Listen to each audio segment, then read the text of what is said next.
guys, how's it going? I'm Cindy from PhoneDog.com, and this is the Sanyo Innuendo from Sprint. It's a messaging phone, has a style similar to what we see on the LG Rumor Touch or the NV3, and then it has this kind of basic front panel that's mostly used for just, basic functions, but then you open it up, you have a beautiful color screen, full QWERTY keyboard, you also have this D-pad here, and on the back, a 3 megapixel camera. So on paper, it sounds great, and I've been testing it for about a week now, and it really is a great phone. A lot of people, when they first see it, they're like, it's made by Sanyo, or, it's just a basic cheap phone, or, maybe it doesn't look that great. But really, I can tell you after testing it, it is a great phone. It performs very well. It's not as big as people think it is, and it looks very stylish whenever you're using it.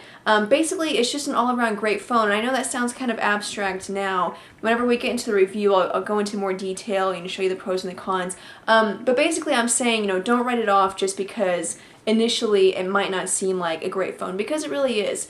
And so we're going to get into it and give you guys a full review. But it's the Sanyo Innuendo from Sprint. I'm Sydney from PhoneDog.com. Let's go check it out. Okay, so again, it is the Sanyo Innuendo from Sprint. And I apologize in advance for my reflection being all over in this video. It's just one of the hazards of this screen being as reflective as it is. But you can see this front panel here is a touch-sensitive dialing pad, and so these aren't actual buttons, obviously, they're just touch-sensitive. The display is touch-sensitive. This is a 1.3-inch screen. It's just a monochrome OLED screen, so it's no color. Mostly, this is just used for dialing. You can see your contacts, see brief any text messages, but mostly you'll just be using this for dialing. And then you have this main display here. It's the internal display. This is a 2.8-inch LCD display, and it's actually beautiful. Even though it's just a basic LCD display, the colors show up very well. It just looks like a beautiful display. And then you have two soft buttons here that you'll use for navigation, then of course the D-pad. And so this is what you'll use to go through. It does feature Sprint's one-click interface, so you're given this carousel, then you can use your D-pad to switch to the shortcuts, different items. Now you can customize this carousel, so you can add different shortcuts or remove shortcuts. But you can see some of the options here. You have Twitter, Facebook, Google search, navigation, you saw messages. And then here is where you can personalize. So you can see you can personalize the carousel, add a title, or remove any of them. And then of course changing the screensaver, the ringtone. One tab that I really like is the messaging tab, because not only can you get text messages, with this shortcut, but you can see you also have emails. And so I currently have 2 email accounts linked to this phone. And so this for emails, that actually includes both accounts. And so, it's kind of nice that it just pulls it all, right to this shortcut. Of course, you're going to have to pay for data, but, in the sense of functionality, I think it performs very well. Sprint's one-click interface is really growing on me. At first, I didn't really like it. There were some just certain design features that, I wasn't really so hot on, but I've kind of gotten used to it, and it's become something that's really enjoyable to use, because it puts everything that you want, right there on the main screen. Not just with like a couple of shortcuts or, 2 or 3 widgets, but really everything you'd need is right here. Now, getting onto the physical QWERTY keyboard, it is a great keyboard, but I will say that it will take just a little bit of time to get used to, because you have this D-pad. You're going to have to reach over a little bit farther, and so that means that some buttons, whereas a normal keyboard, you're used to be able to say, maybe reaching the R or the T or the E with your thumb, you're going to have to instead use your left thumb for that. And so it may not seem like a big deal, and it's really not, because it's really easy to get used to. But I will say, I kind of had to type on it and then find a new rhythm, find a new way to type, because I was used to my old rhythm of, each letter, each thumb going to each letter. So, but it is a great keyboard. You can see the keys are raised just a little bit. They are kind of plasticky. They're not the grippy kind that you see on a lot of Samsung messaging phones these days. So they're a little bit more plasticky, but they weren't slippery at all. I really don't like those keyboards that the keys are just that hard plastic and my fingers are slipping all over the place. Really easy to use. And then I like that you have short dedicated keys for your period, question mark, at, and then you have a dedicated emoticon key, and so then you have a number row right here. Not a big deal that you don't have a dedicated number row because, again, you have the front panel for dialing. And so I definitely really like the keyboard. Then you can see you do have shortcuts for texting, and then going to speakerphone, the camera, and power, as well as talk. And so overall, I think the keyboard is great. Now, I talked about the camera. It does have a 3 megapixel camera, actually a 3.2 megapixel camera. Now, there's no, flash, obviously, no autofocus. So just a little bit of a bummer, but really, I'm just happy to see a 3 megapixel camera because, it's nice to see in a world where a lot of messaging phones these days are just given, 2 megapixel cameras or, 1.3 megapixel cameras. And it performed very well too. I think the camera was great. One problem that I did have is that you have to have the phone open in order to use the camera.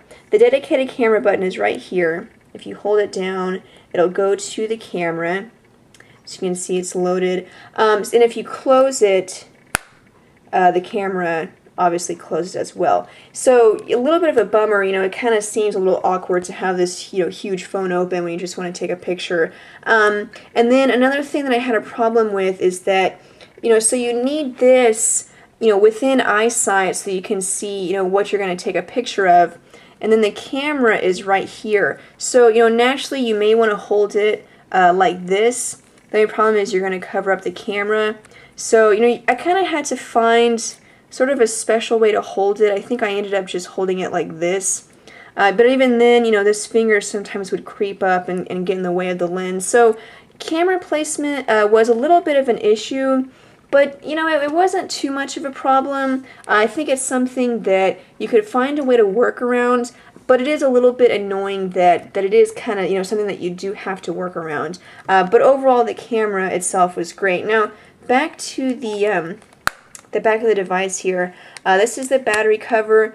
It has an 860 milliamp hour battery, and whenever I, first read that and when I did the unboxing and I first saw that, I was kind of a little disappointed because 860, that's really, it seemed really underpowered to me, especially considering everything that this phone can do.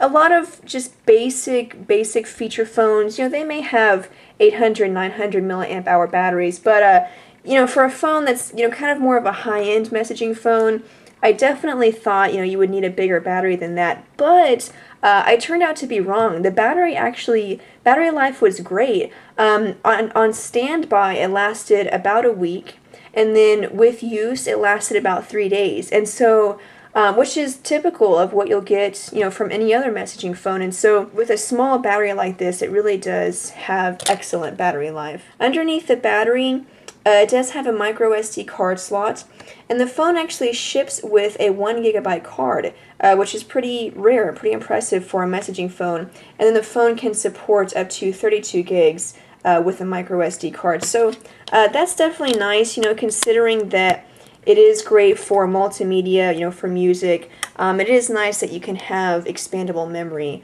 with the phone. So that's pretty much it, guys. It's the Sanyo Innuendo from Sprint, and overall, I love it. I think this is a great messaging phone. It's really fun and cool. It looks great. A lot of people said that it looks like a huge device, but it's really not. It feels very solid in the hand. It's not very big at all. The screen is beautiful. Texting, it's a great device for doing a lot of texting. Overall, there were a few things like, the 2.5mm headphone jack. Camera placement was a little bit awkward, but overall, it was a great phone to use, and I would definitely recommend it for anyone that's on Sprint looking for a solid messaging device. And you can get it right now from Sprint. It comes only in this one color, and so, maybe hopefully in the future they'll come out with a couple of different colors, but for now, just the blue only. So anyway, there it is, guys. Thanks so much, guys, for watching, and be sure and go to PhoneDog.com, because even though we have a lot of videos and reviews on our YouTube channel, we have a lot more news and exclusive content on PhoneDog.com. And also, you can check out our Facebook page at facebook.com/PhoneDog for more exclusive content. If you have any questions about this phone, you can send me a message on Twitter. It's My Job to Know is my Twitter screen name. And then, of course, on our Facebook page, every Friday, we have live chats with you guys. So you can come and join us. You can live chat with me and ask any questions that you may have. So, and again, thanks, guys, for watching. I'm Cindy from PhoneDog.com, and I'll see you guys later.